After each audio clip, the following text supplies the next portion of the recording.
Harij akan menjelaskan tentang strukturalisme dinamik. Strukturalisme dinamik merupakan suatu pandangan yang tumbuh akibat suatu proses yang relatif panjang. Pemahaman terhadap latar historisnya menjadi sesuatu yang penting. Strukturalisme lahir sebagai reaksi terhadap berbagai metode atau pandangan atau paham kritik sastra sebelumnya. Strukturalisme berpandangan bahwa untuk menanggapi karya sastra secara objektif haruslah berdasarkan teks karya sastra itu sendiri. Karya sastra berdasarkan strukturalisme dinamik merupakan pengkajian strukturalisme dalam rangka semiotik. Artinya, karya sastra dipertimbangkan sebagai sistem tanda. Sebagai suatu tanda, karya sastra mempunyai dua fungsi. Yang pertama adalah otonom, ialah tidak menunjuk di luar dirinya. Yang kedua bersifat informasional, yaitu menyampaikan pikiran, perasaan, dan gagasan.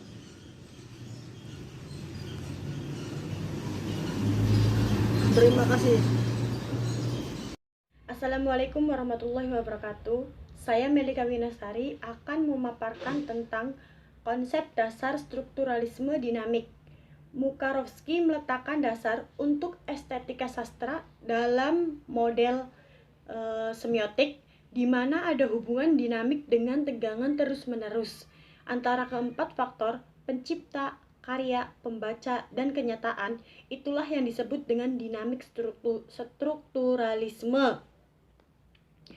Karya seni terwujud sebagai tanda dalam struktur intrinsik, dalam hubungan dengan kenyataan, dan juga dalam hubungan dengan masyarakat pencipta dan penanggapnya. Strukturalisme dinamik yang dikembangkan oleh Mukarovsky dan Felix Volika mencoba memahami karya sastra berdasarkan kesadaran bahwa karya sastra sebagai struktur pada hakikatnya memiliki ciri khas, yaitu sebagai tanda kaitan antara karya sastra dan kode.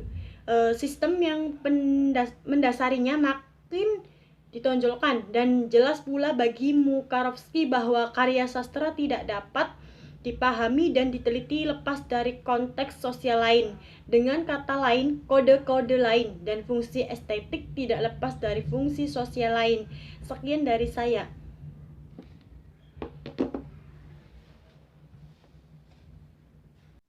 Assalamualaikum warahmatullahi wabarakatuh.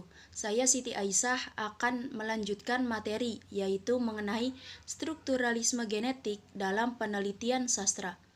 Secara definitif, strukturalisme genetik adalah analisis struktur dengan memberikan perhatian terhadap asal-usul karya sastra. Secara ringkas, strukturalisme genetik memberikan perhatian terhadap analisis intrinsik dan ekstrinsik.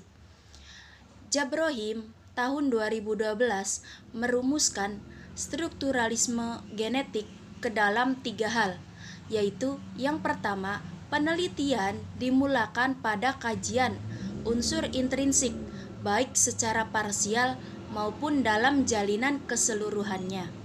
Yang kedua, mengkaji latar belakang kehidupan sosial kelompok pengarang, karena pengarang merupakan bagian dari komunitas kelompok tertentu. Yang ketiga yaitu mengkaji latar belakang sosial dan sejarah yang turut mengondisikan karya sastra saat diciptakan oleh pengarang. Strukturalisme genetik mencoba untuk memperbaiki kelemahan pendekatan strukturalisme, yaitu dengan memasukkan faktor genetik di dalam memahami karya sastra. Strukturalisme genetik sering juga disebut strukturalisme historis, yang menganggap karya sastra khas dianalisis dari segi historis. Assalamualaikum warahmatullahi wabarakatuh. Saya Eva Sepanur Hayati. Di sini saya akan menerangkan materi tentang unsur pengembangan strukturalisme genetik dalam penelitian sastra. Teori strukturalisme genetik telah teruji validitasnya dan memiliki beberapa konsep canggih yang tidak dimiliki oleh teori sosial lainnya, seperti kelas sosial, transindividual, dan pandangan dunia. Dalam penjabaran yang lebih lanjut, teori ini juga memiliki beberapa konsep dasar yang menjadi unsur pembangunannya, meliputi fakta kemanusiaan, subjektif kolektif, dan pandangan dunia, yakni homologi, strukturasi, dan struktur, serta dialektika, pemahaman, sampai penjelasannya. Untuk penjelasan yang pertama, yakni fakta kemanusiaan. Fakta kemanusiaan merupakan landasan ontologis dari strukturalisme genetik. Adapun yang dimaksudkan dengan fakta tersebut adalah segala hasil aktivitas atau perilaku manusia, baik yang verbal maupun yang fisik, yang berusaha dipahami oleh ilmu pengetahuan. Fakta kemanusiaan pada hakikatnya dapat dibedakan menjadi dua macam. Yang pertama yaitu fakta individual dan fakta sosial.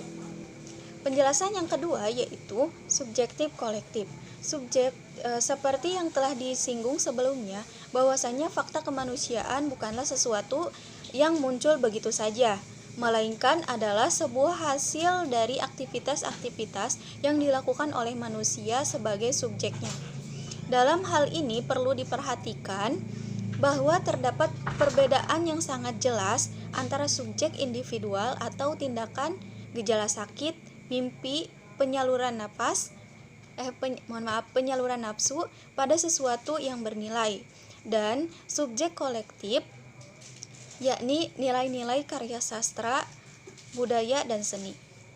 Terima kasih, sekian dari saya. Selanjutnya akan dijelaskan oleh rekan saya. Wassalamualaikum warahmatullahi wabarakatuh. Saya akan menjelaskan tentang dialektika, pemahaman, dan penjelasan. Untuk mendapatkan pengetahuan mengenai karya sastra dengan kodrat keberadaan ontologi semacam itu, Goldman kemudian mengembangkan sebuah metode yang disebutnya sebagai metode dialektik. Menurut Goldman, dalam Faruk 2010 halaman 77, metode itu merupakan metode yang khas yang berbeda dari metode positivistik, metode intuitif, dan metode biografis yang psikologis. Lebih jauh, Goldman dalam Faruk 2010 halaman 77 menjelaskan bahwa prinsip dasar dari metode dialektik yang membuatnya berhubungan dengan masalah koherensi seperti yang telah dijelaskan sebelumnya adalah pengetahuannya mengenai fakta-fakta kemanusiaan yang akan tetap abstrak apabila tidak dibuat konkret dengan mengintegrasikannya ke dalam keseluruhan. Goldman dalam Faruk 2010 halaman 79 membagi teknik penjelasan metode dialektik yang melingkar serupa itu berlangsung sebagai berikut. Pertama, penelitian membangun sebuah model yang dianggapnya memberikan tingkat probabilitas tertentu atas dasar bagian. Kedua, ia melakukan pengecekan terhadap model itu dengan membandingkannya dengan keseluruhan dengan cara menentukan: 1. Sejauh mana setiap unit yang dianalisis tergabung dalam hipotesis yang menyeluruh. 2. Daftar elemen-elemen dan hubungan-hubungan baru yang tidak diperlengkapi dalam model semula. 3. Frekuensi elemen-elemen dan hubungan-hubungan yang dilengkapi dalam model yang sudah dicek itu. Terima kasih, saya kembalikan ke moderator.